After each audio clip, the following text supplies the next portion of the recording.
Okay, so it's been a month since the last update, so let's see what I've been doing.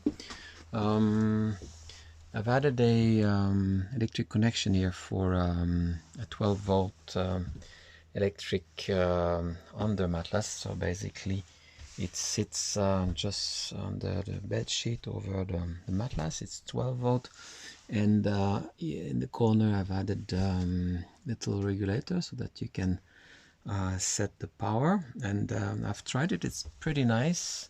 No need to heat up the van if it's not too cold, and you just have a little bit of heat just where you need it. And in the morning when you wake up, you can start the diesel heater to warm up the rest of the van. And it does not consume much, actually. I like it quite a lot. I've added the water heater. So that's the Isotemp Slim. It's 20 liters capacity. It works on electricity, so that's 220 volt through my inverter. Consumes about 750 watt.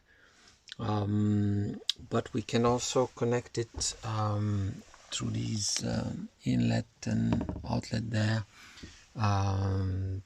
with a loop through with the cooling water of the engine. It will circulate in there and give you pretty much free hot water. So I will be installing that later on. So these are the connections. It has a temperature regulator, so basically the cold water flows back there to reduce the temperature of the water that goes through the tap, and that's quite important. So that's nice. And that's the switch to operate it. I don't have my inverter running at the moment. I don't need it. I've added this electric plug, 220 volt, and been working in the kitchen. So that's now the kitchen counter also here, and I've got storage space underneath, quite big actually. Put some casseroles and stuff. I can also easily remove it and have access to the grey water tank and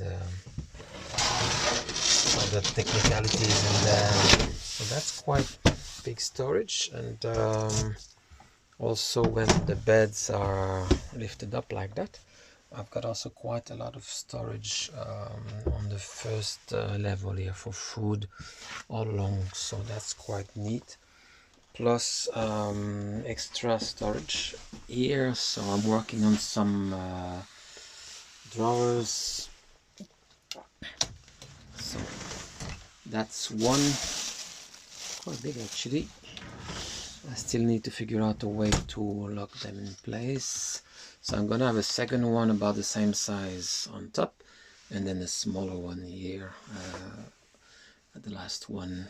And I've put up another shelf here, and it can also be easily removed to access all the technicalities underneath there. That's the diesel heater.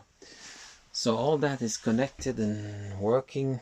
I still need to add a tap for the sink, which will have an extension and can go out of the window here for an external shower if need be. But all that, the shower, the internal shower is finished with the toilet. That's all good and working. I've added a nice piece of kit to the diesel heater. Is this box here. It's called the afterburner.